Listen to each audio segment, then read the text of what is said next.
चर्चा करेंगे नालंदा विश्वविद्यालय को जलाने वाला इस्लामिक जिहादी बख्तियार खिलजी के बारे में। विश्व प्रसिद्ध नालंदा विश्वविद्यालय को जलाने वाले इस्लामिक जिहादी बख्तियार खिलजी की मौत कैसे हुई थी, आप सब इससे अनभिज्ञ होंगे। 1206 ईस्वी में कामरूप में एक जोशीली आवाज़ गूंजती है, बख्तियार खिलजी, तू ज्ञान के मंदिर नालंदा को जलाकर कामरूप असम की धरती पर आया है। अगर तू और तेरा एक भी सिपाही ब्रह्मपुत्र को पार कर सका तो माँ चंडी की सौगंध मैं जीते जी अग्नि समाधि ले लूँगा। राजा पृथु। और उसके बाद 27 मार्च 1206 को असम की धरती पर एक ऐसी लड़ाई लड़ी गई जो मानव अस्मिता के इतिहास में स्वर्णाक्षरों में अंकित है।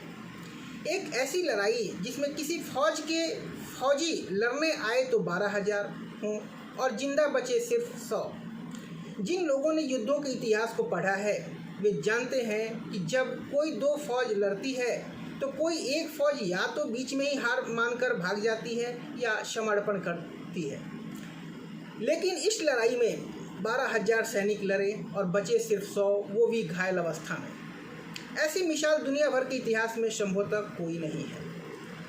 आज भी गुवाहाटी के पास वो शिलालेख मौजूद है जिस पर इस लड़ाई के बारे में लिखा हुआ है। उस समय इस्लामिक जिहादी मोहम्मद बख्तियार खिलजी बिहार और बंगाल के कई राजाओं को जीतते हुए असम की तरफ बढ़ रहा था।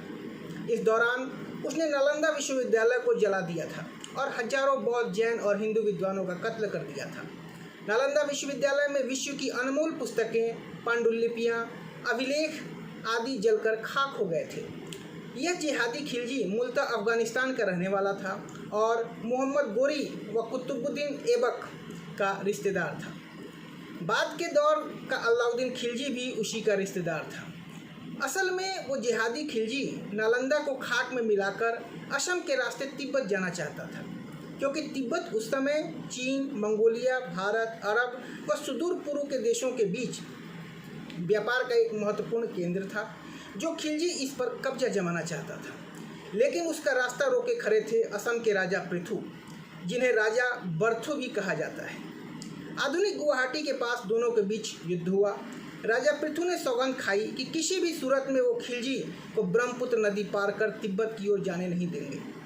उन्होंने व उनके आदिवासी योद्धाओं ने जहर बुझे तीरों, खुखरी, बर्छी और छोटी लेकिन घातक तलवारों से खिलजी की सेना को बुरी तरह से काट डाला।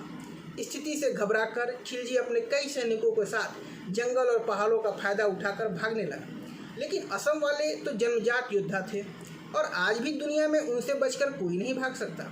उन्होंने उन भगोड़ों खिलजियों को अपने पतले लेकिन जहरीले तीरों से बींध डाला। अंत में खिलजी महज अपने 100 सैनिकों को बचाकर जमीन पर घुटनों के बल बैठकर क्षमा याचना करने लगा। राजा पृथु ने तब उनके सैनिकों को अपने पास बंदी बना लिया और खिलजी को अकेले छोड़ दिया। उसे घोड़े पर लादा और कहा कि तू वापस अफगानिस्तान लौट जा और रास्ते में जो भी मिले उससे कहना कि तूने नालंदा विश्वविद्यालय को जलाया था, फिर तुझे राजा पृथु मिल गया। बस इतना ही कहना लोगों से।